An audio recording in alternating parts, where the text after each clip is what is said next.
The strings of fate. In a small village nestled at the foot of a mountain, there lived a poor boy named Arlo. He was known for his kindness, his dreams, and his deep love for music. He lived with his grandmother in a tiny cottage, making a living by playing his violin in the village square. His melodies, full of emotion and longing, moved many hearts, though they earned him little more than enough to survive. On the other side of the mountain, in a grand estate that overlooked the vast countryside, lived a girl named Alara. She was the daughter of one of the wealthiest men in the region, a businessman who had expanded his empire across cities and nations. Alara's life was one of luxury. Her days were filled with fine gowns, exquisite food, and endless parties. Yet, despite having everything at her disposal, she felt an emptiness that none of her riches could fill. One evening, as twilight settled over the village, Alara accompanied her father to an event in the town square. It was a rare occasion for her to venture beyond the estate, but her father was meeting with local merchants and wanted to make a grand entrance. As she wandered through the cobblestone streets, something caught her attention, a soft, melancholic tune that seemed to float through the air. Drawn to the sound, she followed it until she found its source: Arlo, standing near a fountain, playing his violin. His music was unlike anything Alara had ever heard. It spoke of yearning, of dreams unfulfilled, of love that seemed just out of reach. She was mesmerized, standing silently in the crowd that had gathered to listen. After his performance, Alara approached him. "Your music," she began softly, "it's beautiful. I've never heard anything like it."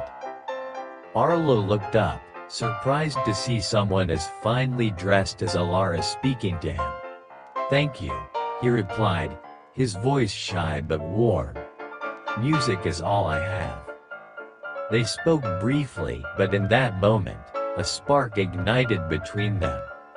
Alara, who had felt isolated in her gilded cage, found in Arlo a soul who understood the ache in her heart.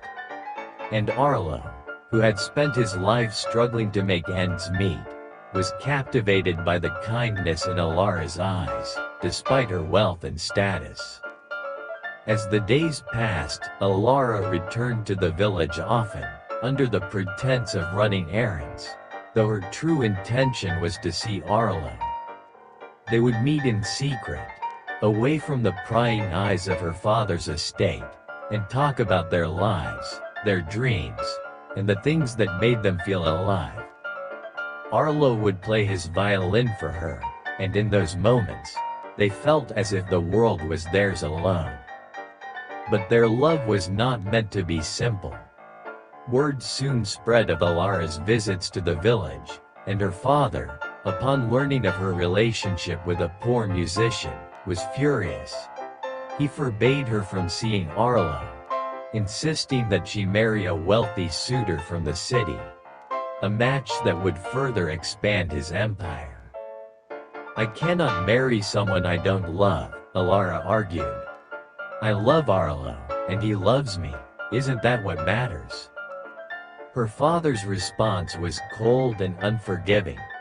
"Love doesn't build empires, Alara. Wealth does. Status does. You're my daughter, and you will do as I say." Alara was heartbroken, but she refused to give up on Arlo. She devised a plan to run away with him, to escape the life of luxury that had become her prison. Late one night, she slipped out of the estate and made her way to the village, where Arlo was waiting for her by the fountain. "I can't live like this anymore," she told him, tears in her eyes. "Let's leave this place. We can find a new life, somewhere far away." Arlo hesitated. "I want nothing more than to be with you, Alara. But how can I offer you the life you deserve? I have nothing." "You have your music," Alara said, her voice firm. And we have each other. That's all we need. Moved by her determination, Arlo agreed. They fled together under the cover of darkness, traveling for days until they reached a distant city where no one knew their names. There, they started a new life, far from the expectations and judgments of the world they had left behind. At first, life was difficult.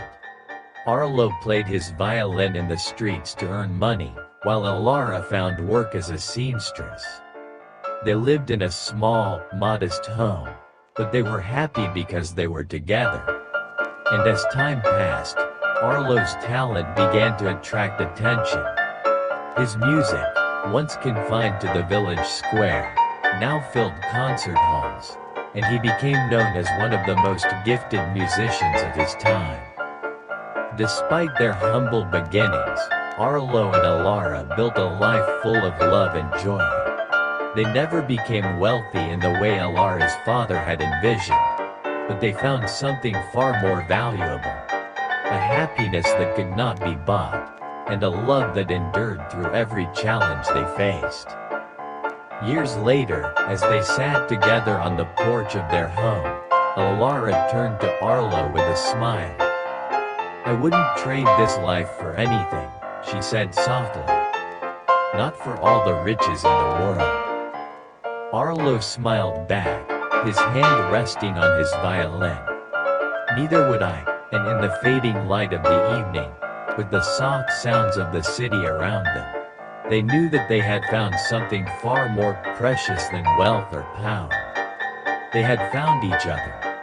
This is a story of love that transcends wealth, status, and the expectations placed upon us by society, showing that true happiness comes not from material things but from the connections we make and the love we share.